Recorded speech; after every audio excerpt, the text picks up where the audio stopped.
Assalamualaikum warahmatullahi wabarakatuh. A'udzu billahi samil 'alim minasyaitonir rajim. Bismillahirrahmanirrahim. Alhamdulillah. Thumma alhamdulillahi rabbil alamin wa bihi nasta'in 'ala umuri dunya waddin. Qul subhanaka la 'ilma lana illa ma 'allamtana innaka antal 'alimul hakim. Rabbi shrah li sadri wa yassir li amri wahlul 'uqdatam min lisani yafqahu qawli amma ba'd. Qala Rasulullah sallallahu alaihi wasallam, anna Allah yu'ti dunya man yuhibbu wa la yuhibbu wa la yu'ti al-iman illa man yuhib. Sadaqa Rasulullah sallallahu alaihi wasallam atau kama qala rawahu. Sepotong hadis dari junjungan besar Nabi Muhammad sallallahu alaihi wasallam yang bermaksud, sesungguhnya Allah memberikan dunia kepada yang Dia sukai dan yang tidak Dia sukai. Tetapi Dia tidak memberikan iman kecuali kepada yang Dia sukai. Sekian sabda Rasulullah SAW. Yang dirahmati Allah, lagi kita kasihi, lagi kita kenali, selaku orang kuat tulang belakang Majlis Ilmu di Shin Itsu, Al-Fadhil Ustaz Sani. Yang dirahmati Allah, lagi kita kasihi, kepada seluruh warga Pakis Shin Itsu dan kepada seluruh warga yang sentiasa bermotivasi di Shin Itsu, marhaban bikum dan selamat bertemu kembali di dalam fitrah yang terkini setelah kembali daripada bulan Ramadan Al-Mubarak, dan masih lagi dipaham majlis-majlis open house di sana sini. Dan juga ketika ini ramai yang sedang meraikan tetamu.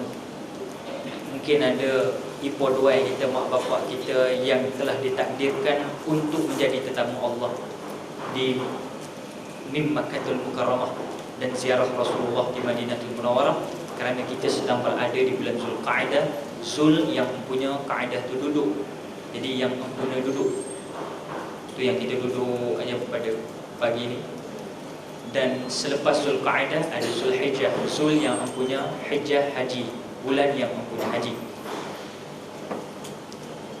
Alhamdulillah, ana rasa masih berkesempatan lah untuk kita sama-sama mengucapkan selamat Hari Raya Aidilfitri. Kalau boleh, ada lagi ya? Ada lagi. Baru-baru ni sahabat saya kirim SMS, seorang India. Kebetulan sebelum kita sambut Hari Raya Aidilfitri, rakan-rakan kawan-kawan India kita sambut Hari Raya di Bali. Tapi alhamdulillah, itulah majmuk masyarakat kita di Malaysia ini. Bak kata dia dalam SMS itu, warna rendah kadal guli kunji nair, amma apa kari gede dari tambi happy Aidilfitri, amma maaf zahir dan batin. Bila nak pergilah Kedah dah tuan-tuan, belah orang utara ni dia border dengan Thailand. Jadi orang-orang di selatan Thailand yang terkini ni agak bergolak sedikit pun kadang-kadang mengirimkan SMS kepada kita. Bak kata mereka kun cuai nap rentai krap kan wai plai tang kun mai put cai krai put krap mi arai kap kun ka tuan-tuan puan faham ke maksud? Aku pun tak faham juga. Para hadirin ma'asyarul muslimin bismillahirrahmanirrahim. Memang ya, ana melihat para hadirin bila lepas balik daripada hari raya ni, sambutan hari raya, kita kembali refresh balik. Setelah kita bersekongkol bermandikan ibadah khususiah di bulan Ramadan, alhamdulillah kita dipanjangkan umur, masih lagi kita teruskan dengan program-program yang membuktikan bahawa kita peka dengan perjalanan umur kita di atas dunia ini sebelum kita dikembalikan balik kepada Tuan Empunya Dunia. Saya dapat maklumat oleh Al-Fadhil Syekh Sani kita, beruntung Masjid Esu ni kerana kebanyakan yang hadir di sini pada bulan Ramadan yang lalu, kuliah-kuliahnya dipenuhi dengan bukan sahaja ulama-ulama yang tersohor, tetapi artis-artis di dalam negara kita yang datang untuk memberikan motivasi dan sesuatu yang untuk dikongsikan untuk kebaikan bersama. Alhamdulillah, pada hari ini maudhu' yang diberikan pada ana sebenarnya tidak lain tidak bukan planet muda-mudi masa kini. Menurut pandangan salafus salih, banyak orang yang tak sedar bahawa dirinya tengah diuji dengan anugerah dan kenikmatan Allah di dunia ini. Selain itu, banyak juga orang yang tertipu oleh pujian manusia serta terpedaya dengan perlindungan daripada Allah. Bahaya yang timbul akibat perbuatan dosa dan maksiat sudah tentulah kita tidak perlu ragu-ragu lagi. Kita tengok di dunia planet kita sekarang ini, berbagai penyakit duniawi dan keburukan ukhrawi, penyebabnya adalah perbuatan dosa dan maksiat daripada kita. Lantas, apakah yang menyebabkan Adam dan Hawa dikeluarkan daripada negeri kenikmatan dan kebahagiaan dari yakni syurga ke negara kesengsaraan yang penuh musibah, yakni tempat kita duduk sekarang? Apa yang menyebabkan iblis diusir dan dikutuk oleh Tuan Empunya Dunia? Apa sebab penghuni bumi pada zaman Nabi Allah Nuh alaihi wassalatu wassalam karam tenggelam dalam banjir besar yang mencapai hingga puncak-puncak gunung? Apa yang menyebabkan tumbuhnya angin puting beliung berhembus keras membanting kaum Ad hingga semuanya mati bagaikan pelepah kurma yang berguguran, serta rumah dan binatang ternak hancur binasa? Tidak lain penyebab semua itu adalah dosa dan maksiat. Kalau kita fikir lagi apa yang menyebabkan timbulnya guntur yang dahsyat kepada kaum Samud dan berakhir dengan kematian, apa yang terjadi di bumi kaum Lut sehingga malaikat mendengarkan salakan anjingnya dan penghuninya binasa. Binasa semuanya akibat hujan batu serta aneka ragam azab yang tidak pernah ditimpakan kepada kaum lainnya. Mengapa ada kiriman awan azab berupa mega naungan yang ketika turun laksana api yang membakar kaum Syuaib? Mengapa Fir'aun dan kaumnya ditenggelamkan di lautan dan nyawanya diangkut ke Jahannam?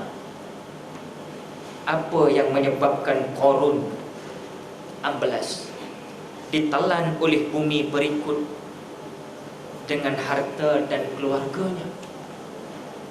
Apa pula yang membinasakan berbagai umat setelah Nabi Nuh alaihi wassalam berdakwah?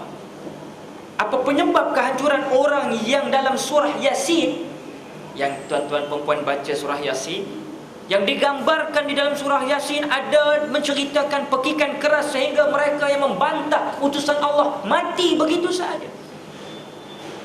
Apa sebab golongan Bani Israel dikuasai kaum yang memiliki kekuatan yang sangat dahsyat sehingga mereka mampu meruntuhkan bangunan membunuh laki-laki, memboyong kaum wanita, merampas harta kekayaan, lalu datang untuk kedua kalinya, lalu mereka hancur dan membinasakan diri sendiri.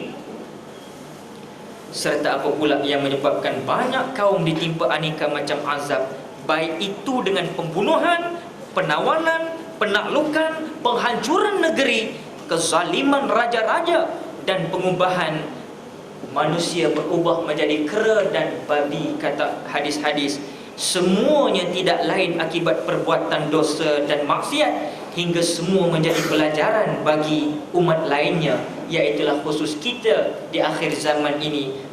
Untuk itu Allah Subhanahu wa ta'ala sentiasa mengingatkan kita di dalam firman-firman-Nya, di dalam sabda Rasulullah kekasihnya yang tercinta, bahawasanya muslimin muslimat rahimakumullah, sebagaimana juga yang telah dipesan oleh Sayyidina Ali karamallahu wajhah, akan datang suatu masa di mana Islam hanya tinggal namanya, Al-Quran tinggal tulisannya, masjid-masjid semakin ramai, masjid makin ramai, tetapi kosong dari hidayahnya. Ulama'nya merupakan orang yang terjahat di bawah lapisan langit. Dari mereka tersebarlah fitnah, dan kepadanya lah fitnah itu kembali. Ini antara para hadirin kata-kata kita yang sedang berlaku di akhir zaman ni, planet kita hari ini. Ditambah oleh disebut, kalau kita perjelaskan perkataan Simak bin Harb dari Abdul Rahman bin Abdullah bin Mas'ud, iaitu dari ayahnya, katanya jika zina dan riba telah tersebar luas di suatu negeri, maka Allah mengizinkan kehancurannya. Dalam peringatan lain, Imam Hasan menyebut, jika banyak orang yang mempamerkan ilmu tapi meninggalkan amal, Allahu Akbar, dia saling mencintai hanya di bibir sahaja. Dia bercinta, tetapi dia sebut cinta tu hanya di bibir saja, sementara hatinya saling membenci dan saling memutuskan tali silaturahim. Maka ketika itu Allah Subhanahu wa ta'ala akan mengutuk mereka, menulikan ataupun memegakkan pendengaran mereka, dan akan membutakan mata mereka. Yalah, rakan-rakan muslimin muslimat rahimakumullah, kadang-kadang kita banyak dah mendengar kuliah-kuliah ilmu. Dalam waktu yang sama mungkin kadang-kadang pandang kita tinggalkan untuk beramal. Adakah itu planet muda-mudi zaman sekarang? Ada juga muda-mudi kadang-kadang saling menyebut cinta, mencintai, tapi kadang-kadang hanya di bibir saja. Ada yang menyatakan, aku memang mencinta wanita. Lagu sekarang kan, standard aja, my heart, my heart. Dia cinta, tapi cintanya atas dasar nafsu, yang kita telah ulas pun di dalam ceramah yang dulu kita buat di sini, dan terbit pun CD-nya dah, cinta menggoda nafsu membara. Tak perlu saya ulas. Para hadirin ma'asyiral muslimin muslimat rahimakumullah, sebab itu nak memperingatkan planet di akhir zaman ini, kita juga diperingatkan dalam sepotong hadis yang lain.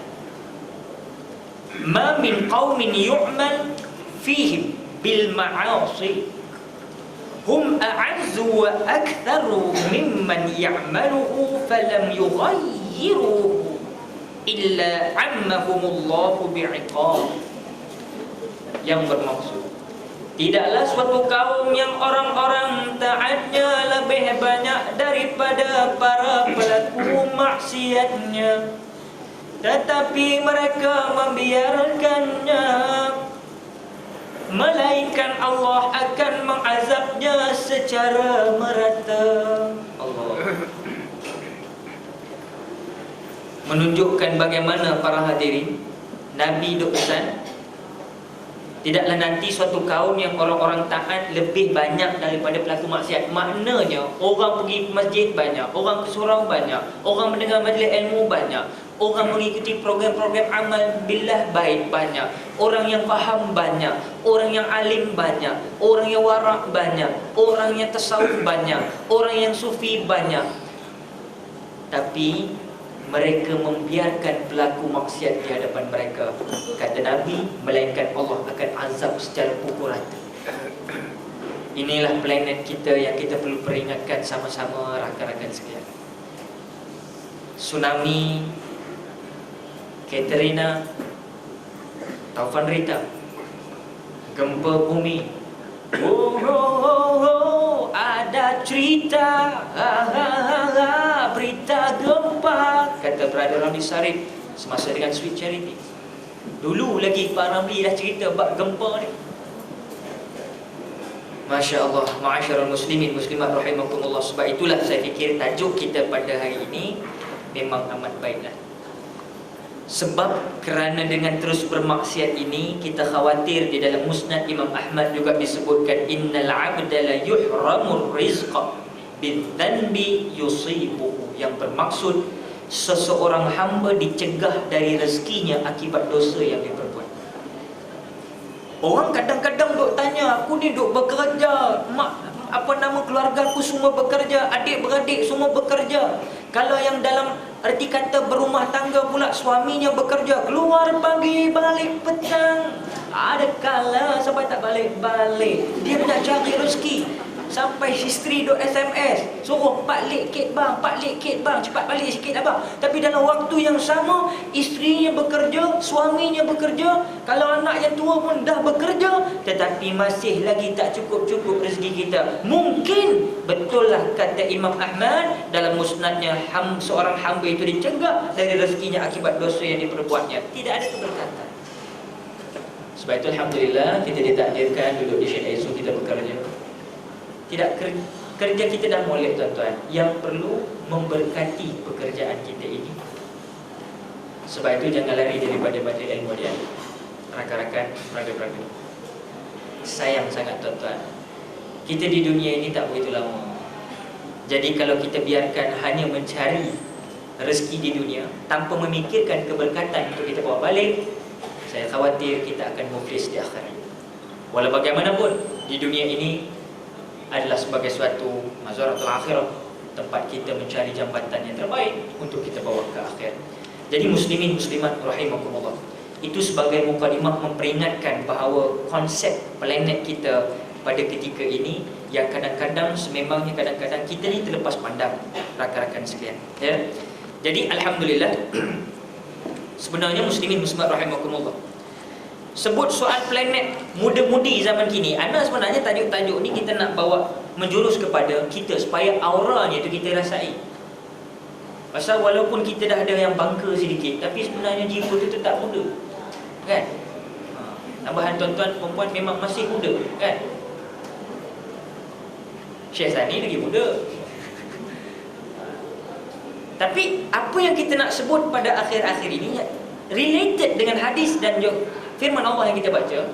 Konsep yang ada sekarang ialah kita tak mau pandang sebelah mata kepada planet muda-mudi yang berlaku di akhir zaman. Sebab itulah Allah jadikan kita ke dunia ini sebagai khalifatul fil ardh. Khalifah ni bukan semestinya semayang. Ada orang buat maksiat depan kita buat nohid, kata orang Perak. Pasal apa? Biarlah ustaz, janji aku semayang, jangan jadi ropai dia, sudahlah. Kalau inilah yang berlaku, kalau spesies inilah yang ada para hadirin. Sebab itu hari ini statistik gejala sosial membarah dalam masyarakat. Dah tak boleh buat apa-apa dah. Masing-masing semuanya dalam keadaan lulu gua-gua, dalam keadaan seolah-olah tak pernah terpercik dengan alunan hadis tadi yang menyatakan Allah berhak untuk bagi pukul sama rata dalam memberi musibah dan bala bencana sekiranya suatu kaum itu ada yang beramal dalamnya, tetapi terdapat kedapatan juga kaum yang bermaksiat dalamnya tanpa ditegur oleh yang beramal tu. Cuba kita tengok. Saya nak terus masuk pada tajuk ma'asyiral muslimin muslimat rahimakumullah. Musim sekarang ni orang duk bicara pasal apa tuan-tuan? Dalam surat khabar apa yang tuan-tuan puan tengok? Kalau sebut pasal akhir zaman, kita akan melihat antaranya iaitu golongan-golongan yang mereka ini kebanyakannya, kalau boleh saya klasifikasikan, menggunakan kaedah hedonisme. Hedonisme ni, dia ni tak kira lah. Kalau dia nak berhibur, berhibur tanpa batasan. Kalau dia nak function, function tanpa batasan. Kalau dia nak bersantai, bersantai tanpa batasan. Kalau dia nak berkaraoke, berkaraoke tanpa batasan. Kalau dia nak, apa lagi kita sebut, kalau dia nak naik motor, dia pun rempit tanpa batasan. Kalau dia nak berkonvoi ke mana-mana, konvoi dia tu, rombongan dia tu tanpa batasan. Hedonisme, yang penting seronok. Hukum hakam ni letak jatuh nombor 2. Jadi para hadirin, saya nak masuk ke dalam suatu isu yang cukup hebat sekarang ni. Dan saya yakin, walaupun kadang-kadang dulu tak ada, sekarang ada. Apa dia? Budaya yang semua orang tahu, budaya mak rempit gitu. Apa kena-mengena pula rempit dengan Shinetsu ni? Ayolah tuan-tuan, kadang-kadang kalau tak kita pun, rakan-rakan kita, adik-beradik kita rempit. Tapi saya nak bagi tahu, bab rempit, lentik, lentok, kantoi ni, ini semua main peranan tuan-tuan. Tapi saya nak bagi tahu juga, bukan semua yang rempit ni, ini isu-isu muda-mudi planet akhir zaman ni lah. Bukan semua yang kata mak rempit tu tak baik. Ini pun kita kena perbaikilah, perbetulkan sedikit. Sebab ada juga bahasa mak rempit ni, tapi rempit dia tu okey. Maksud rempit macam mana? Kita tak boleh kata mak rempit semua kantoi, semua tak elok. Tak, pasal apa? Ada juga yang Pak Haji rempit bila dengar hayya 'alas solah.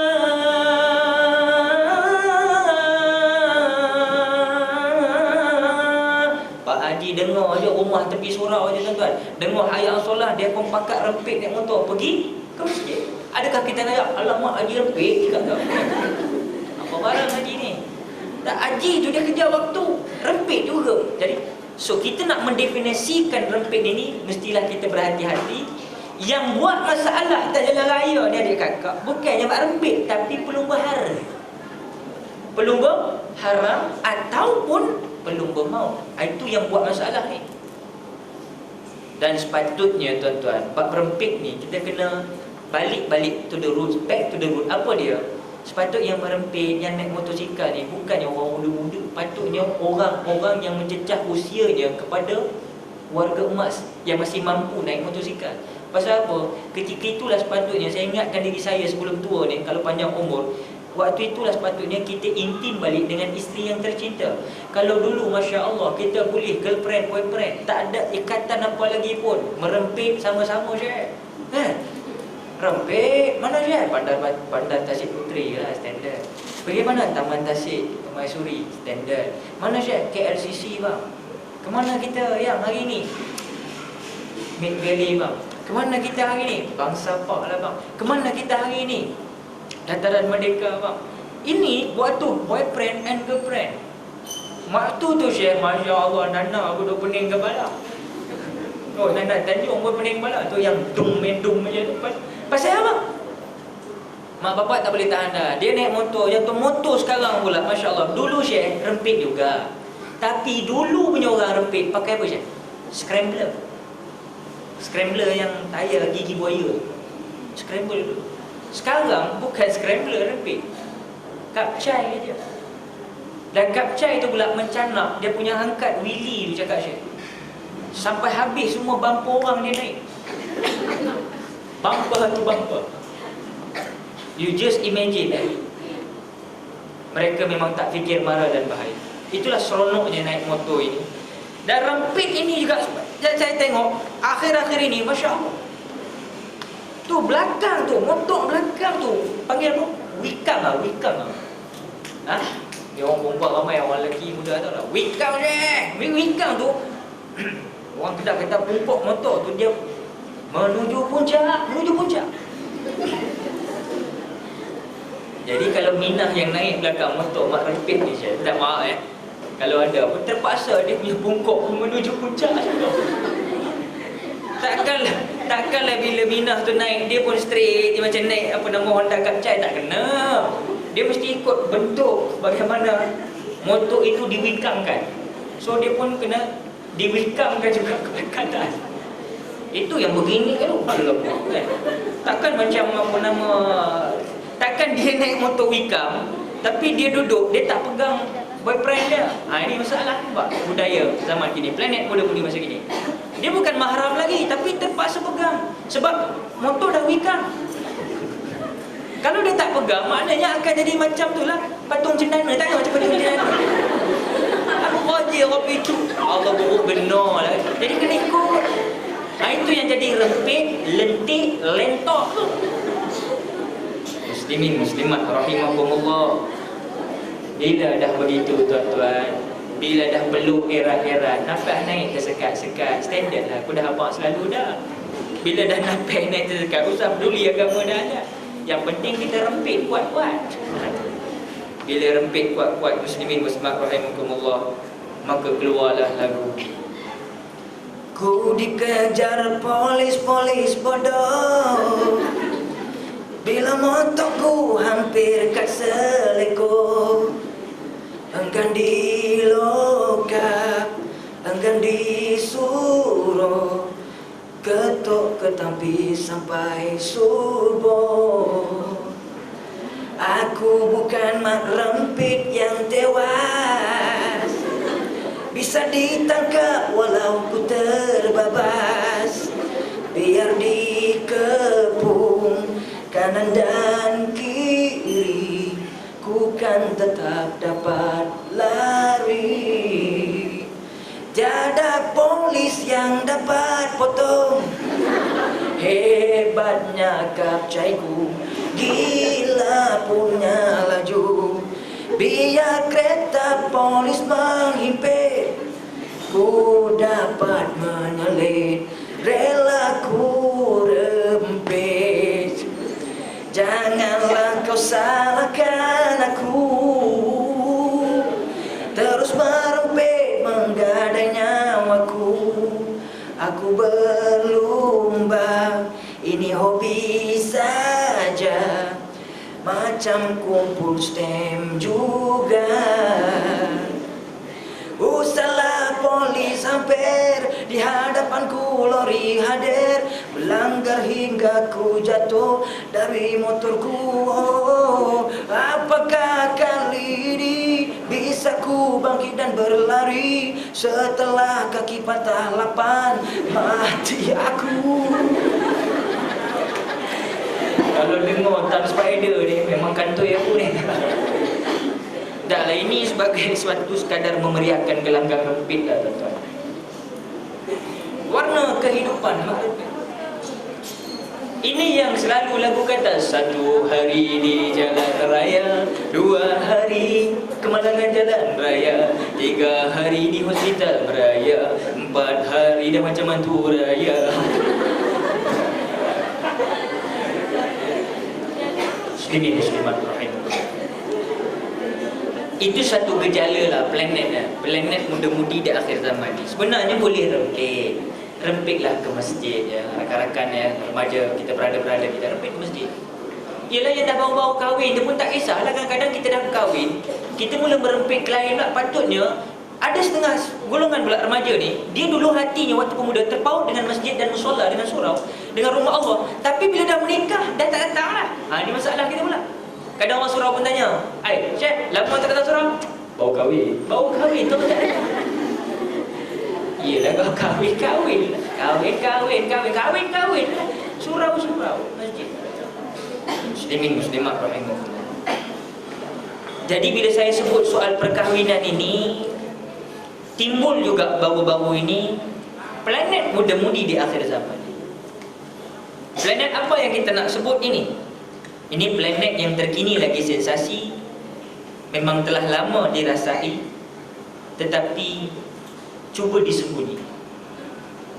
Planet apa tuan-tuan? Di akhir zaman, banyak hadis-hadis yang menyatakan orang laki-laki akan menyerupai wanita, orang wanita akan menyerupai laki-laki. Tapi yang lelaki menyerupai wanita ni tidak termasuk yang menceramah lah. Pasal rambut aku panjang, pasal aku janggut masih ada. Okey. Kita kena faham Syahid, pasal hari ni majoritinya kebanyak puteri. Putera adalah, walaupun minoriti. Gejala yang berlaku dalam masyarakat kita hari ini, dalam planet muda-mudi di akhir zaman ini, planet kita sekarang, kita tak dapat nafikan. Apabila kadang-kadang kita duduk di Leisure Mall, kadang-kadang kita duduk di Main Valley, kadang-kadang kita duduk di Jaya Jesco, kadang-kadang kita duduk di Berjaya Times Square. Satu perkara yang kadang-kadang kita memang tak terlepas pandang, terpaksa pandang, tanpa berselindung, mereka ini tidak malu merangkul mesra pasangan atau menggenggam erat tangan kekasih mereka di khalayak ramai. Fitrah alam, tuan-tuan, kalau lelaki dan wanita dah cinta, semua pun tak kisah dah. Tapi tuan-tuan, masalah planet akhir zaman ialah yang dirangkulnya itu, yang dipegangnya begitu erat, bukannya antara lelaki dan wanita yang bukan mahram sahaja, tetapi terlebih daripada itu, yang kita melihat ialah kita tengok nampak macam awet dengan balak ni, tapi sekali tengok, alamak, dua-dua markah. Cuma markah satu tu dia pakai cap rambut pendek, meja tauk luar, besar dia meja kat kau, seluar pun besar sikit, kasut standard lah, memang Nike ke apa, Nike ke Nike kasut Nike, kasut Nike ke Plaza lah, apa barang kan. Jalan pun jalan standard. Kita tahu je, kita tahu ni, ini betul, ini lembut punya bintang ni, tapi dia mengkeraskan. Kalau lelaki disutunkan, tapi kalau wanita mengkeraskan diri mereka, dia rangkul pula, dia pegang pula kaum sejenis dengan dia, macam seorang sepasang kekasih. Kita tak boleh membohongi, tuan-tuan. Perkara ini sedang berlaku dan wabaknya sangat hebat dalam negara yang kita cintai. Realitinya, keadaan biologi tetap seperti wanita lain yang boleh mengandung melahirkan anak. Dia buatlah pakai cap ke, dia buatlah macam mana, macam jantan orang tengok macam lelaki. Aisyah, kalau kena gaya 9 bulan juga. Tak tahulah pula dia sedang dia pakai cap tu, baju besar, seluar besar, jalan lelaki, tetapi kita tengok perut dah mengusung ke hadapan. Agak-agak macam mana? Ini apa hal ni? So dalam menghadapi cabaran globalisasi dan perubahan sosial ini, so kita planet muda-mudi kena punya jati diri serta sokongan supaya mereka tidak mudah terjebak dengan ajaran yang tidak sihat ini. Namun begitu, kita manusia, tuan-tuan. Aku boleh sebut, tapi ini soal realiti perasaan. Perasaan ni macam soal bahagia lah. Ada ke dekat Kuala Lumpur ni jual kedai bahagia? Harga lelong, bahagia. Kepala otak kau memang tak ada. Mana ada orang boleh jual bahagia? Cakaplah, aku bahagia, aku serasi. Tapi tak serasi juga. So, kita boleh cakap, share, tapi realitinya hati yang menanggung. Sebab itu bila hati yang menanggung, ini soal dalaman. Jasad ni dicubit, yang sakit roh. Roh tu mana? Tak tahu kita. Sebab itulah benda ni influence dari dalaman yang kadang tidak boleh dicari gali, dibongkar, kecuali dengan jalan iman yang mampu merojok, yang mampu untuk detect. Sebab itu kalau mereka duduk majlis ilmu, insya-Allah gejala tomboy, gejala pankit dan gejala lesbian mungkin boleh kita kurangkan. Kita lihat statistik hari ini terlalu banyak. Apa kerja ada hari ni? Kalau Wan Kamarudin lah dalam dulu, sekarang dah tak ada segi RTM lah. Dulu TV7 edisi siasat. Apa nak jadi dengan remaja hari ni? Tapi tomboy ni, tuan-tuan, jangan kita salah arti pula. Tomboy ni dia tidak minat pada perempuan, nafsunya tidak kepada wanita. Tomboy dia suka jadi menyerupai lelaki, tapi dia adalah sebenarnya jiwa yang feminin. Feminin, tahu kumpulan feminin dah tak ada dah. Dulu ada Sasha dengan siapa geng dia tu, feminin maksudnya kan. Dia jiwa feminin, tapi tetap dia ada taruh perasaan pada si lelaki. Itu tomboy. Dan tomboy inilah dalam kaunseling para permotivasi yang pakar rojok dalam bab ini, masalah gejala ini. Mereka katakan tomboy ini sebenarnya boleh dikikis dengan bantuan keluarga dan rakan-rakan untuk berubah seperti sedia kala balik. So kalau ada rakan-rakan kita, ya, puteri-puteri sekalian, kalau adalah sindrom tomboy ini, kita jangan salahkan dia. Dia pun tak nak jadi dia. Itu fitrah dia rasa nak jadi begitu. Tapi dia masih boleh diselamatkan. Alamak, aku guna step motivasi yang gini. Dia boleh diselamatkan, ya. Syaratnya jangan tomboy dibiarkan bersama ketomboyannya yang lain. Mana tomboy. Itu yang dia mempertahankan ketomboyan tu. Pengkit begitu juga. Tapi pengkit kita kena ingat, pengkit ini dia macam lelaki. Minta maaf cakap, kadang-kadang dia balut payudara dia supaya orang lain tak nampak. Biar aku macam jantan. Cakap pun alamak, kau lagi mana tadi? Saudara. Nak order kat McDonald pun pakai tentu apa peperat. Dia lembut tapi dia cuba keras. Kan buruk jadi tu. Tapi itulah pengkit. Dan dia benci melihat tubuhnya menyerupai wanita. Ni pengkit. Syekh, pergilah tengok dalam masjid India atau sahaja jauh lah, kita orang Melayu banyak pergi masjid India. Ada Syekh spesies ni. Dan kita bukan nak tuduh. Ini bukan nak tuding jari, tuan-tuan. Ini sekadar kita nak koreksi untuk memperbaiki diri, tuan-tuan. Mereka pakai pakaian besar, mereka potong rambut seperti lelaki, dan mereka tertarik dalam hubungan seksual sesama wanita. Yang ni yang masalahnya. Dan mereka bangga menunjukkan pasangan di khalayak ramai. Saya biasa tengok, tuan-tuan. Bila orang lelaki yang meco-meco ni, Usha, pengkit ni dengan dia punya girlfriend dia, tak mahu cakap ini reality ni, saya cakap transparent, tak nak cover-cover. Dia pegang tu, lagi kita tengok, cik, lagi dia biasa je. Anda dah tengok benda. Dan satu lagi masalah dia, lesbian. Lesbian ni memang orang barat yang kata. Tak semestinya kelihatan seperti lelaki. Kebanyakannya menonjolkan sifat wanita sejati, tapi bernafsu kepada sesama jantina wanita itu sendiri. Dia menerima diri dia sebagai wanita, tapi dia sangat menyukai wanita yang cantik. Selalunya lelaki cakap pantas nampak dia licin, nak saja ini wanita dengan wanita. Kita tak dapat sebut, tuan-tuan, sebab kita sekarang berada di zon itu. Ialah kita tidak, wal'azubillah kalau ada di sini, tapi di luar sana banyak. Sebab itu muslimin muslimat rahimakumullah, perkara-perkara begini kalau disebutkan, kalau tomboy tadi adalah gender neutral, berarti wanita berpawatakan lelaki tapi bukan pengkit atau lesbian. Ini kita kena faham. Dan dia lebih kepada sifat feminin, manakala pengkit pula kadang-kadang sedaya upaya mahu kelihatan seperti lelaki. Dan seperti mana anda sebut tadi. Dan perlu kita ingat bahawa kajian mengenai bab wanita yang menyukai wanita ini 280%, tuan-tuan. 80% keadaan pengamal hidup gaya ini, siswa khususnya terbabit di dalam hubungan sesama jenis. 80%. Sama ada terang lagi bersuluh atau underground, memang. So inilah yang dibuat secara pengkajian yang khusus, memang kronik sebenarnya gaya hidup sebegini rupa.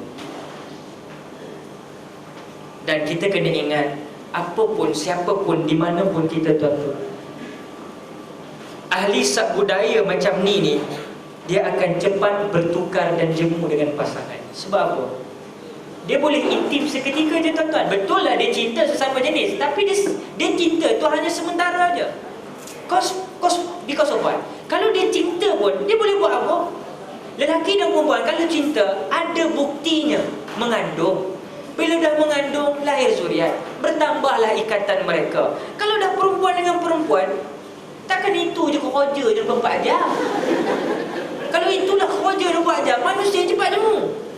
Akhirnya, bila dia jemu dengan pasangannya ini, dia akan berubah kepada pasangan yang lain. Minta maaf, tuan. Bila dia berubah kepada pasangan yang lain, sebab itulah Allah melaknat orang-orang sebegini, kerana mereka inilah yang bakal menyebarkan iaitu penyakit-penyakit berjangkit.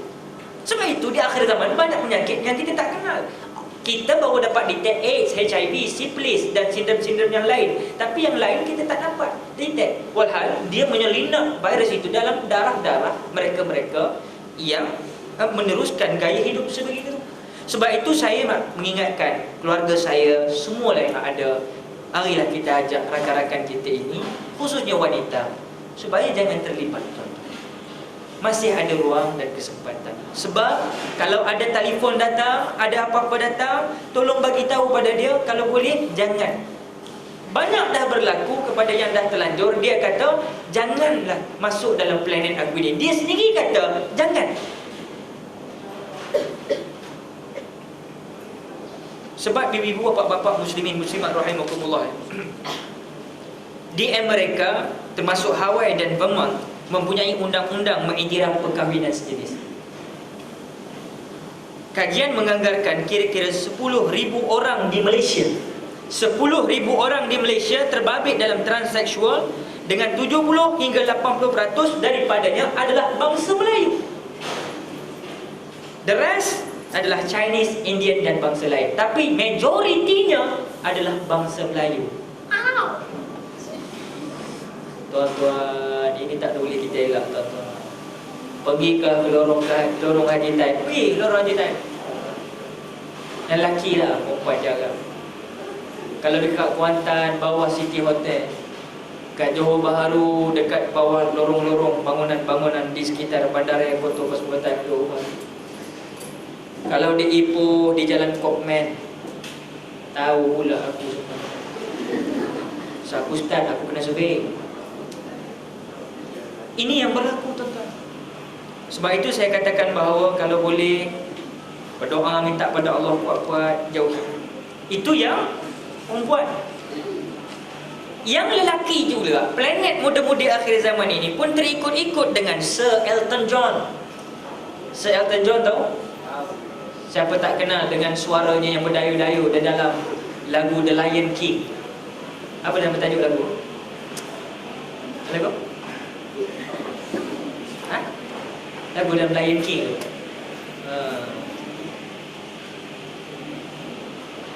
Lantak tak ada kerja aku ingat lagu yang kejap.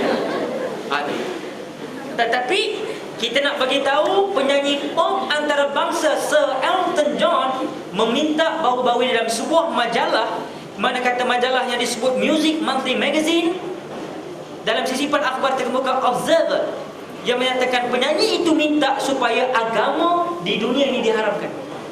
Alamak. Sir Elton John yang bersuara merdu dan cukup popular ini meminta supaya agama diharamkan. Why? Pasal apa? Alasannya adalah kerana agama mesti diharamkan, kata penyanyi itu, kerana ia menyebabkan kebencian manusia ke atas golongan seperti dirinya, kata. Bukan makna golongan seperti dia sebagai as a musician, sebagai penyanyi, bukan. Tetapi dirinya yang sebagai pengamal homoseksual ataupun pengamal amalan kaum Nabi Lut. Sebab kita semua tahu bahawa Sir Elton John, bahawa dia telah pun akan diijab kabulkan dengan teman lelakinya Mr. David Furnish pada tahun ini. Tuan-tuan, Elton John adalah simbol kaum gay yang gigih memperjuangkan hak untuk mendirikan rumah tangga sesama lelaki. Planet muda-mudi akhir zaman juga cukup membimbangkan, tuan-tuan. Sebab itu banyak tandas-tandas lelaki sekarang duk berlubang satu sama lain. Bukan perempuan, laki-laki. Aku tahulah, aku pun masuk tandas juga kadang. Tengah baik, yang sekali tengok alamak lubang kiri kanan lah Syekh.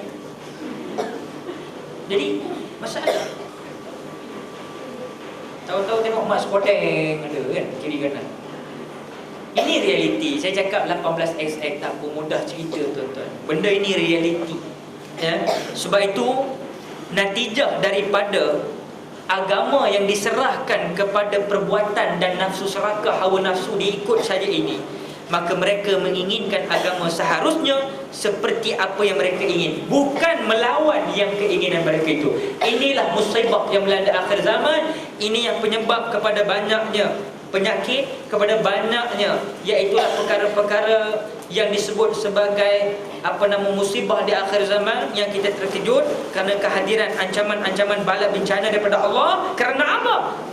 Kerana Allah dah jamin kalau kita melanggari fitrahnya, melanggar sunnatullahnya, maka kedamaian, ketenteraman dan keamanan akan sirna dan akan lenyap. Para hadirin sekalian, dalam surah Asy-Syura, mengikut hawa nafsu yang dinyatakan, sebagaimana ada golongan yang dinyatakan golongan pengikut hawa nafsu ini, surah Asy-Syura yang bermaksud,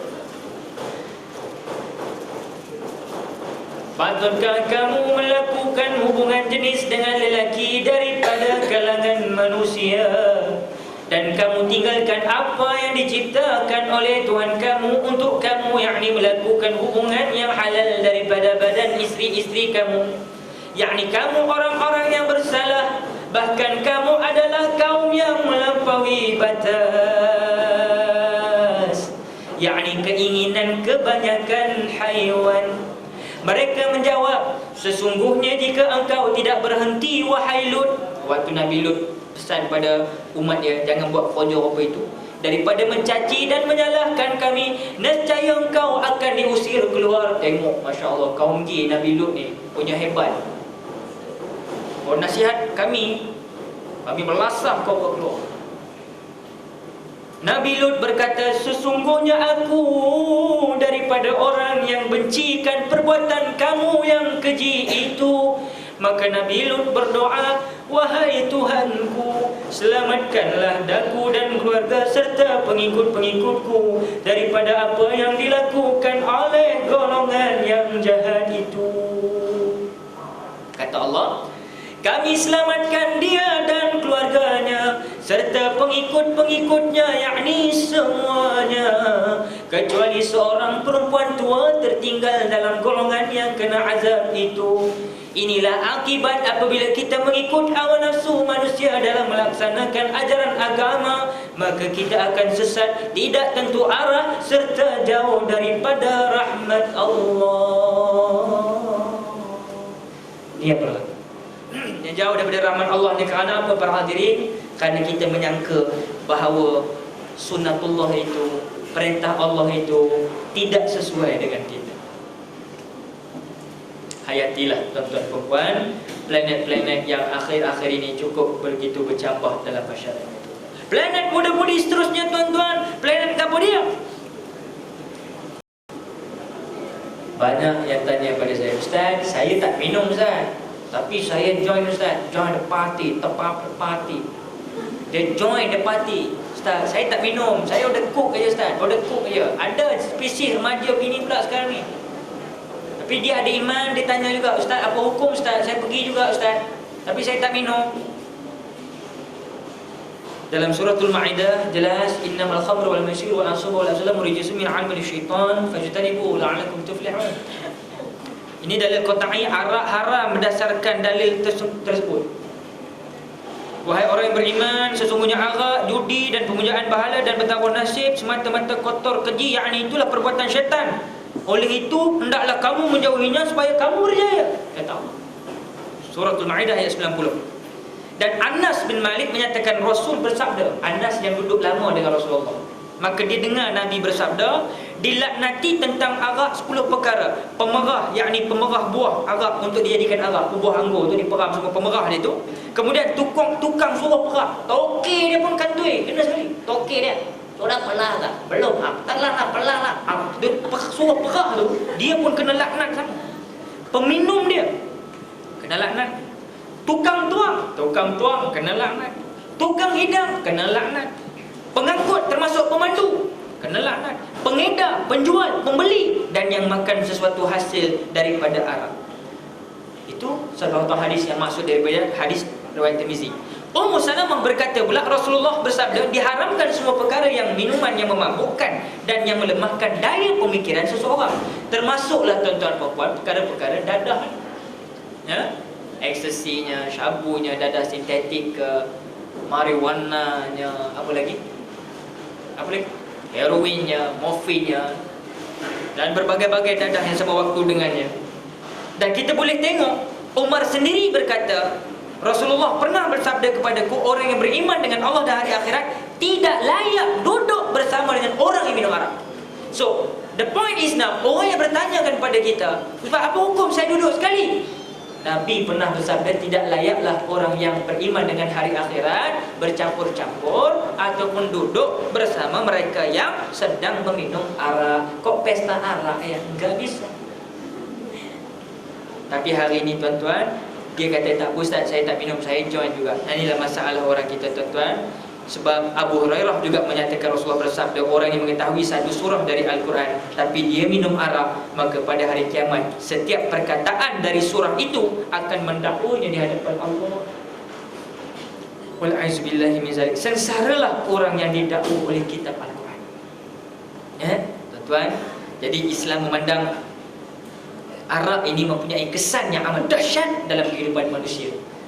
Cuma yang saya pelik kadang-kadang bila dibuat rush dalam baba ataupun disko-disko, yang masalahnya yang kena tahan, yang dibuat urine test hanya pada penagih-penagih dadah saja. Penagih arak masih lepas. Ini masalah dalam Malaysia, minta maaf lah. Orang nak detect tapi detect kadang-kadang macam-macam dia boleh buat tapi bab arak ni banyak yang masih longgar. Mohon maaf lah. Ini kita kena kerjasama, kena ingat pesan daripada Allah dan amaran daripada Allah, pesan daripada Nabi juga, bahawa jauhilah arak kerana ia adalah ibu segala kejahatan, kata Abdullah bin Abbas melalui lidah Rasulullah SAW. Jadi muslimin muslimat rahimakumullah. So bagi kita juga di planet akhir zaman ini ada beberapa isu. Saya nak santai aja. Isu kita berjawab. Macam mana hari ini akhir-akhir ni Ustaz, macam-macam masalah yang berlaku. Dan antaranya juga kita melihat penyumbang. Saya bukan nak tuding jari, tapi kerana terlalu banyaknya lambakan media-media yang telah pun menjadi tunjuk ajar kusifu kepada kita, yang tidak level imannya tinggi daripada nafsu. Kalau imannya tinggi daripada nafsu, dia tengoklah majalah apa ke benda sekalipun yang berbau lucah, dia tidak terangsang. Tapi yang nafsu, yang imannya nipis, kulit bawah ini, Masya Allah, tuan-tuan, bila dia tengok, dahnya pula begitu.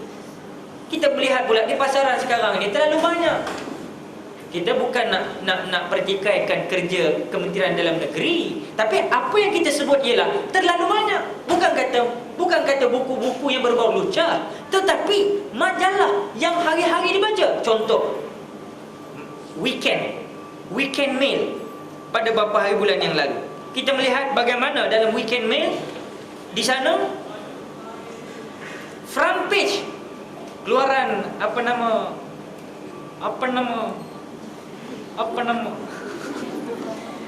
keluaran beberapa bulan. Ada keluaran pada yang lalu. Dia 5 November Weekend Mail, tajuk mauduk besar depan dia, Let's Talk About Sex. Alamak. Gambar satu awek, satu macho man tengah relax begitu. Let's talk about sex. Melemil tarikh 5 November. 5 November tu tarikh siapa lahir? Tarikh aku lahir. Sekali keluar pula isu ini. Betul suwi. Tuan-tuan, adakah kita nak menggunakan konsep wa ta'awanu 'alal itsmi wal 'udwan? Quran suruh dan Nabi suruh wa ta'awanu 'alal birri wat taqwa, bukan wa ta'awanu 'alal itsmi wal 'udwan, bertolong-tolong melakukan maksiat, bukan. Tapi hari ini agak-agak sungai begitu mudah. Let's talk about sex. Cerita pasal seks, cerita skandal datin seks, skandal datuk seks, cerita bagaimana remaja seks, cerita bagai para universiti student seks. Penuh di mana. Saya semalam pergi ke Nilai, habis aku tawaf sa'i baina Safa wal Marwah, semua kedai. Anak cek, memang banyak buku-buku yang berbau begini. Tak ada tindakan. Adakah kita nak tolong dalam maksiat ni?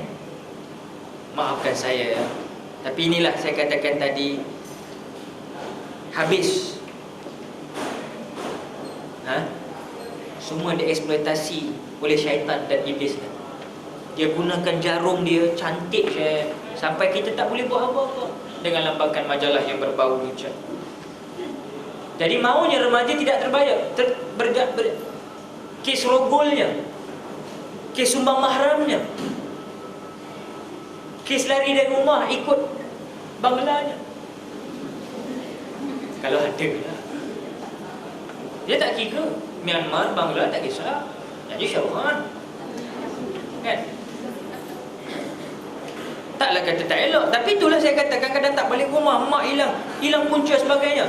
Ini semua, itu yang sampai kadang-kadang yang dah kahwin pun kahwin lagi. Taklah tahan. Kahwin lagi. Kadang-kadang kahwin takut isteri tahu. Itu yang bunuh, letup. Setakat bunuh tak apalah Syekh, hampir letup lagi di pasar. Betul-betul al-tatuya, betul lah bapak. Kenanya. Jadi muslimin subhanallah, itu satu. Lagi satu yang kita kadang-kadang kita sibuk cerita pasal gejala sosial, tapi media pun main peranan menyumbang. Bukan kita saja yang tak kuat iman. Dah tahu iman tu tak kuat, ditambah disogok pula dengan perkara-perkara memang lagi menjatuhkan imej iman kita. Contoh, radio swasta baru-baru ini pada 2 November pukul 6 petang. Saya tak nak sebutlah, tapi siaran itu boleh diikuti di Lembah Kelang pada 105.3 MHz dan Kota Kinabalu 109.5 MHz. Tuan-tuan perempuan, rancangan ataupun radio yang dikendalikan oleh pihak swasta ini yang dilancarkan pada Disember 2005 yang lalu menggunakan motor .FM lagi panas dia kata. Aku tak tahulah, itu mungkin apa tahulah kan. Tapi bayangkan, boleh DJ pada petang tu dia kata apa kepada pemanggil? Dia kata apa tuan-tuan? Adakah anda membeli pakaian dalam pasangan anda? Dah tak ada kewaja ke? Cerita isu punya banyak, poin punya banyak. Kenapa itu yang cerita dalam kan? Adakah anda membeli pakaian dalam pasangan anda? Sudah tu dia tanya lagi pula. Lebih jelek dan memualkan ialah soalan-soalan dikemukakan kepada pemanggil. Seperti warna apa? Seksi kah? Kenapa tak beli warna pink? Kalau kelabu apa yang nampak? La ilaha illallah. Mubarak ni. Begitu sekali kita ni tuan-tuan, tak boleh nak buat apa dah. Tak ada bahasa dah yang canggih lagi ke? Quran punya bahasa tak canggih ke? Sunnah Nabi tu, hadis Nabi tak canggih ke? Kata-kata para alim ulama tak canggih ke? Kau ambil ciplak lah sikit. Ni filem ciplak nak keluar dah. Ciplak sikit. Jadi DJ yang menciplak benda yang baik. Adalah satu dua, ada yang lain semua alhamdulillah bagus ya. Okay. Tapi ini yang masalah. Maka akhirnya tuan-tuan puan-puan, ada pula esok rancangan stadium. Allah sudah marah. Habis dah. Tuan-tuan puan-puan, banyak lagi lah. Dan dalam 9 daripada 10 kes mengandung, wanita yang mengandung, budak lelaki yang buat hair tu, dia akan meninggalkan pasangannya untuk menanggung sendiri akibatnya. Mana 10 kes, tuan-tuan perempuan, 9 daripada 10 kes mengandung, budak lelaki meninggalkan pasangannya untuk menanggung sendiri akibatnya. Mungkin seorang bertanggungjawab, lain tu hancur sekatui. Jadi inilah kadang-kadang, bukan sekarang, mungkin akan datang kita akan menghadapi zon yang lebih parah. Sebab itu kita beringat dari sekarang. Saya sengaja memberitahu info-info ini untuk sesama kita. Jadi di sini ada satu soalan tuan-tuan puan-puan ya. Apakah hukumnya jika seseorang itu memakai dan melukis tangannya dengan menggunakan inai? Ada setengah pendapat menyatakan ianya adalah haram. Bagaimana pula dengan mewarnakan rambut dengan inai?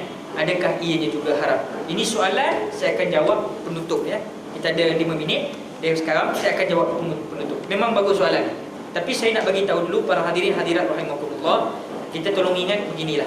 Dalam percaturan akhir zaman ini, saya nak mengajak semuanya, kalau boleh, yang dah berdosa, tak ada yang kita terlepas daripada dosa ini. Kalau boleh, ma'asyarul muslimin subhanallahi, kena tolong banyakkan perbuatan amalan-amalan baik.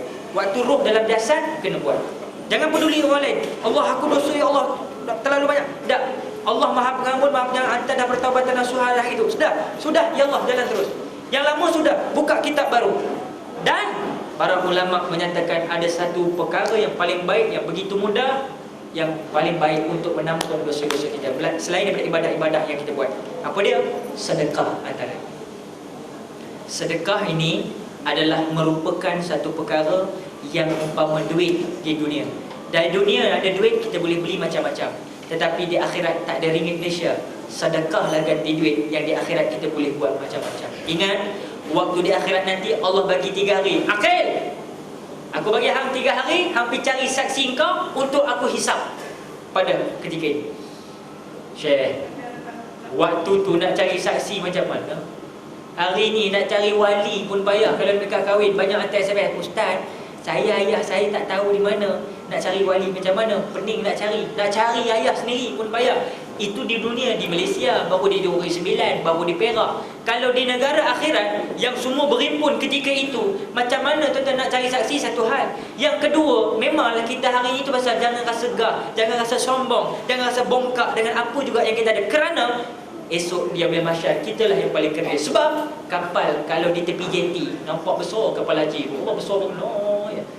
Tetapi kalau kapal yang besar, Titanic punya besar punya kapal, Poseidon punya besar tu, waktu besar, waktu bila? Waktu ditambat di tepi jeti. Tapi bila dah Titanic, Poseidon ataupun kapal haji tu, kalau dah bawa ke tengah melayar di samudra, lautan yang luas, apa kita nampak kalau naik kapal terbang, kapal-kapal besar di tengah lautan? Allah ciput cakap engkau.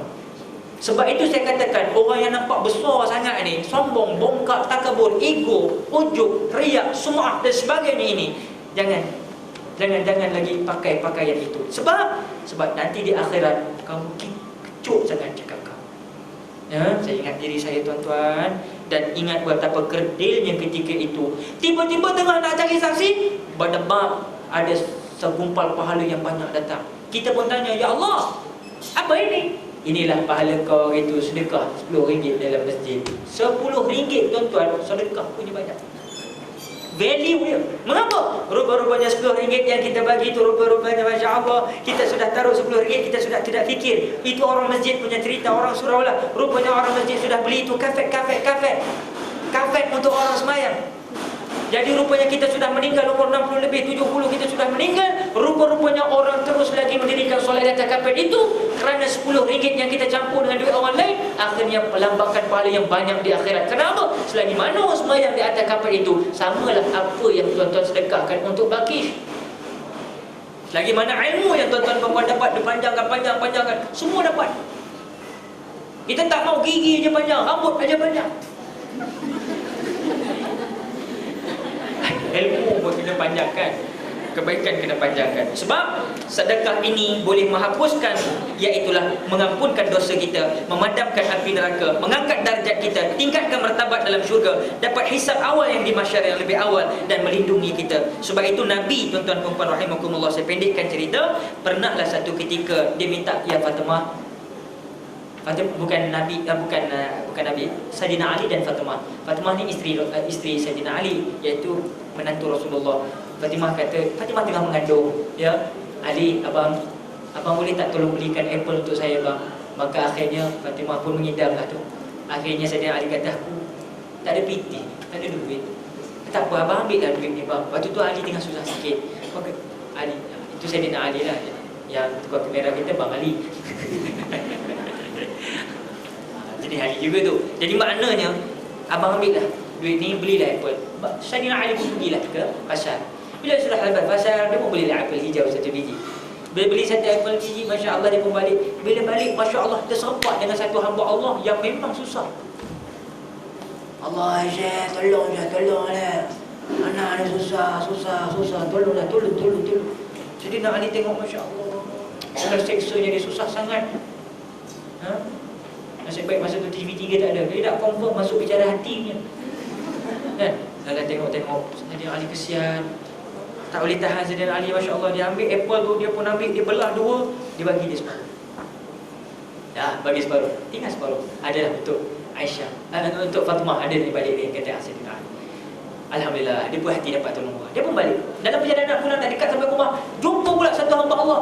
Ya Ali, aku lapar ni, cakap perak.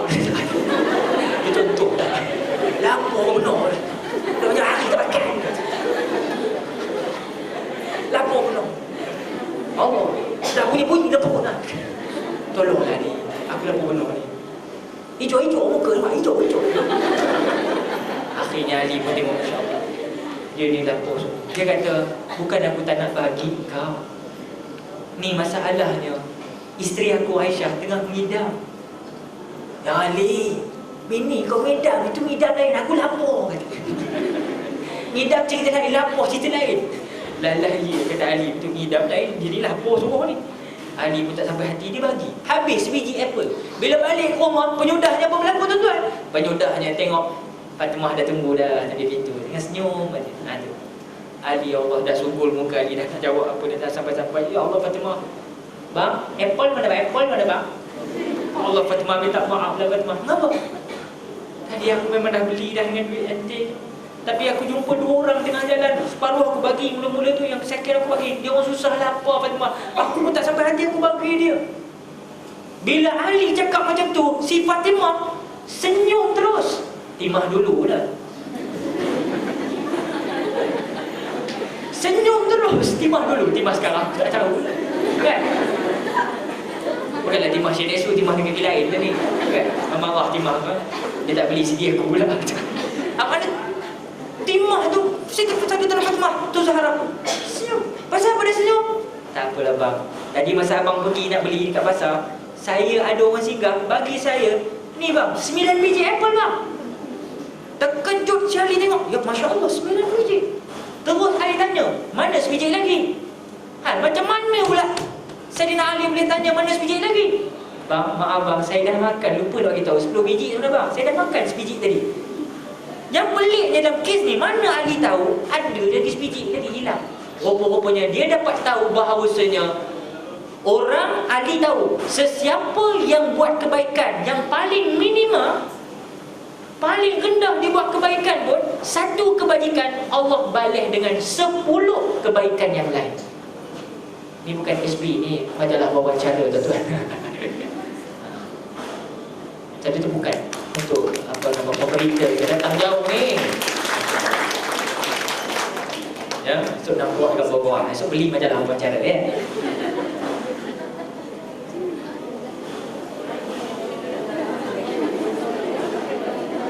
Tanjung yang lain.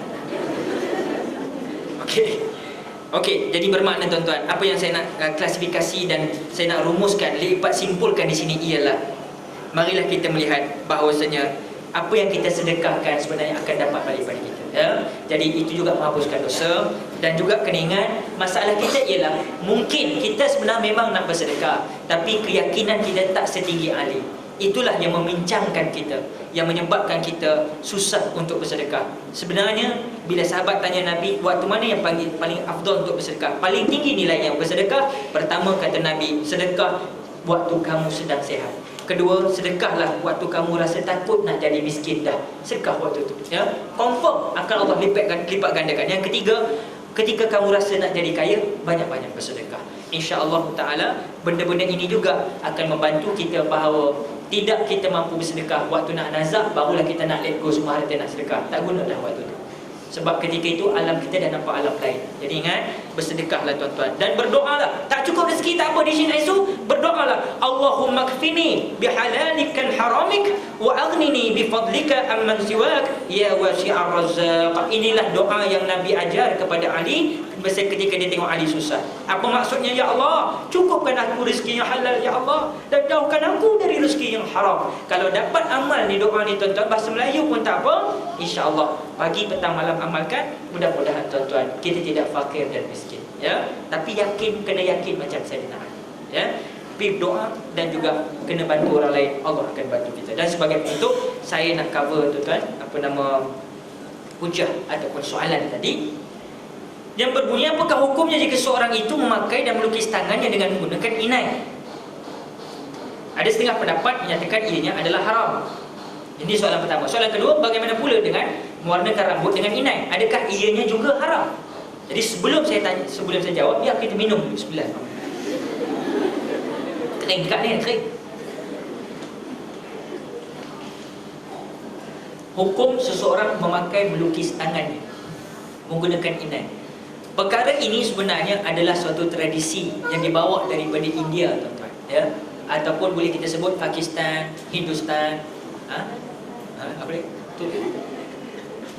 Jadi memang akhir-akhir ini banyak toko-toko kedai, toko-toko tradisional yang lain yang memang membuat suatu package untuk seri pengantin, ya. Seri pengantin ini kita buatkan sekali, ya. Package-nya dengan menginai apa nama? Di jari. Dulu inai macam jari tu bengkak aja semua. Ada bulat-bulat. Itu jenis dulu. Sekarang punya inai tak mainlah begitu. Dia melengkor ikut atas ni. Dah macam corak batik dah. Jadi mungkin persoalan yang ditanya tu adalah berkaitan dengan isu melukis tangan. Itulah dimaksudkan saya fikir. Saya fikir beginilah. Mengikut sama je kaedah hadisnya, redha kepada kufur jadi kufur. Itu dalam hukum. Ataupun meredai benda-benda yang dibawa oleh orang-orang musyrik, maka kita pun sama jadi musyrik. Itu maksud hadis. Maknanya samalah. Kalau niat kita itu nak mengikut contoh orang, alhamdulillah, kenyang penuh, alhamdulillah. Kalau kita nak mengikut trend orang-orang yang bukan Islam, contohnya atas kerana fashion, ikut kerana alamak cantik lah, Aishwarya Rai pakai macam tu lah, Karimah Kapoor pakai macam tu, dia pun buat, maka ikut orang yang kufur jadi kufur. Tapi kalau dia sekadar untuk memperhiaskan diri dia untuk suami, kan? Untuk suami tak apalah. Tok Sah kata, belengkor gambar inai sini. Satu badan kau inai pun tak apa. Dia suami berpening mana satu. Ini inai. Macam rumput pun ada gambar. Dah pening suami. Ada tak apa tu. Tapi maksudnya jangan tabarruj. Tabarruj ialah kita memperhias diri berlebih-lebih. Hias diri tak apa supaya kita nampak muslimat yang ada busana muslimatnya, tapi jangan sehingga menimbulkan fitnah. Jadi bagi saya, tuan-tuan, pakai inai itu adalah mubah aja, tak ada apa-apa, ya. Pakai sekadar pakai, menyerikan lagi, tetapi jangan sampai itu jadi satu i'tiqad bahawa wajib kena pakai sebagai satu trend. Tapi trend pun juga kena ingat, jangan kerana trend itu mengikut orang-orang kufur. Tapi kalau dipakai, sebenarnya inai itu dipakai di jari. Orang tua tu dulu pakai pasal dekat jari itu banyak canggu, penyakit. Inai lah ubat dia. Tapi kita kadang-kadang dah membuat tradisi untuk sebagai suatu kecantikan, maka tak apalah. Tapi jangan sampai kita berlebih-lebih. Wallahualam, boleh tanya kepada ustaz-ustaz yang lain. Tapi tak adalah, saya fikir yang jatuh haram ni kalau dah berlebih-lebih, ya. Melingkor habis. Tattoo ni bukan kata sini, dekat muka ada tanda love kadang-kadang, kan? Kat tengkuk, kat belakang pungkok tu ada tanda apa macam, ada bunga ros lah, macam-macam. Aku bukan tengok, tertengok aje lah, kan? Bagaimana pula dengan mewarnakan rambut dengan inai? Ramai para alim ulama juga bukan kata rambut jadi inai, janggut pun diinaikan juga. Ada tak nampak dalam televisyen, kan? So sebenarnya memang, ya, dari segi hukum memang zaman Rasulullah SAW sendiri ada pak saudara Nabi, tak silap saya, yang memang suka pakai inai. Kerana apa mereka pakai inai? Sebab mereka nak bertempur di perbatasan. Tapi itu merupakan psikologi kepada pahlawan-pahlawan ketika itu. Sebab itulah ramai pahlawan-pahlawan ketika itu bersama Rasulullah, orang-orang yang otai, cakap kau, bila otai standard lah Syekh, putih juga rambut kan, macam Gandalf Lord of the Ring kan, putih je semua kan. Jadi untuk psikologinya, maka para sahabat ketika itu yang tua-tua ni, dia warnakan rambut dia, bukan warna, dia menginaikan dengan satu jenis bahan daripada tanah Arab dulu, ada. So dia pakai, maka rambut tu tak jadi hitam. Yang haram ialah mewarnakan rambut daripada putih menjadi hitam. Itu haram, jelas sama sekali haram menurut hadis. Tapi kalau warnakan ikut inai, tak apa. Inai tak apa, ya? Because dasarnya ialah zaman dulu para sahabat inaikan rambut. Tujuannya apa inaikan rambut tu? Supaya musuh-musuh teropong dari jauh. Bayangkan kalau semua rambut putih je, udahlah kuda putih, atas putih, alamak tuai-tuai lah kadang kan. Jadi psikologi macam dah menang dah pihak musuh. So dia orang pakai tu nampak macam, dia jadi macam, bukan nampak muda, tapi dia nampak adalah aura yang tersendiri. Sebab itu jangan haramnya pada hitam. Sebab kamu tak boleh merubah dah tua-tua, bukan jadi tak boleh muda dah. Sebab itu merubah, sebab itu cabut uban pun dilarang, itu petanda. Sebab itu muslimin muslimat rahmatullah, bagi saya mewarnakan rambut dengan memang tidak haram. Tapi yang mewarnakan rambut yang jenis dye rambut sekarang ni, itu yang haram. Memang dia tulis cop halal luar tu. Tahu ada jenama halal, tak halal, memang halal. Tapi kalau dah menyelapoti rambut kamu, bagaimana kamu nak mandi hadas? Kau bermimpi malam tadi kan, mimpi yang indah-indah. Siang kamu nak sembahyang subuh. Mana boleh masuk telus air. So, ini yang kita kena faham tuan-tuan puan-puan. Jadi kalau boleh muslimin subhanallah, saya rasa jawapan tu dah dijawab. Kalau masih lagi belum berbuah hati, silalah rujuk lagi kepada ulama-ulama, ustaz-ustazah kita yang lebih muktabar insya-Allah taala. Saya sekadar itu buat pada kali ini insya-Allah. Sekali lagi saya nak canang baru keluar MTV Nasyid Legenda. Kalau tuan-tuan biasa dengar dalam radio-radio dan televisyen promosinya, insya-Allah bulan depan baru keluar dalam rangkaian televisyen negara kot untuk promosi album MTV Karaoke. Jadi saya bawa sebelum ke TV, saya bawa ke Shin Isu dulu. Jadi nak berkaraoke lagu-lagu Selimut Putih, Iradat Tuhan, Kembaran Tanah Gersang, Perjalanan, Doa Restu, Tiada Yang Kekal Melainkan Allah dan seterusnya. Tolong dapatkan yang original ada di sana. Dalam harga RM19.90 sahaja. RM19.90, insya-Allah. Yang penting tolong beli yang ori, ia memberkati sesama kita. Satu. Yang kedua, yang hari itulah, dan beberapa tajuk yang lain yang di seluruh negara yang kita bawa, insya-Allah boleh dapatkan. Stok masih ada tuan-tuan, untuk kita terus menjadi golongan yang memburu ilmu. Barulah ada rasanya kita mengecapi nikmat hidup di dunia yang dikatakan baldatun thayyibatun wa ghafur, negara yang aman, maju, makmur dan dapat mengampun dari sisi Allah. Terima kasih pihak majlis. Terima kasih atas segala perhatian. Mohon maaf atas segala kekurangan. Terlanjur bicara kata, tersasul saya. Ampun maaf zahir dan batin. Bukan niat menghendik, mengkritik, sekadar membina. Bertemu lain masa aku liqali hadza wa astaghfirullahal azim li wa lakum wa lisairil muslimin wal muslimat wal mu'minin wal mu'minat fastaghfiruhu innallaha huwal ghafurur rahim.